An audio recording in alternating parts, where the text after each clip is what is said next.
ready. Okay, so we're installing cast stone on top of our parapet walls. So we have our parapet wall and brick, and then we have our flashing, our parapet flashing. And then now we're installing our cast stone. So if you look above me at the very top to the right of that ladder, you can see the cast stone caps are getting installed.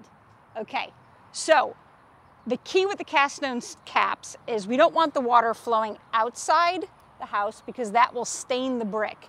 What we actually want is the cast stone to drain inside and onto the roof system behind all the pretty brick. I'll show you how we do that.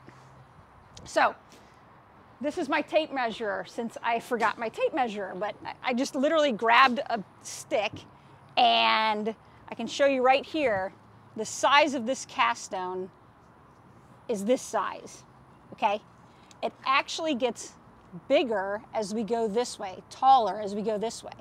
So you can see when I put the same exact stick up, we have about a 1/4 inch fall from this side of the cast stone to the other side of the cast stone. So the water is going to trickle this way onto the roof rather than the brick. You want to borrow this, Mel? I'll take it. Thanks. Yeah.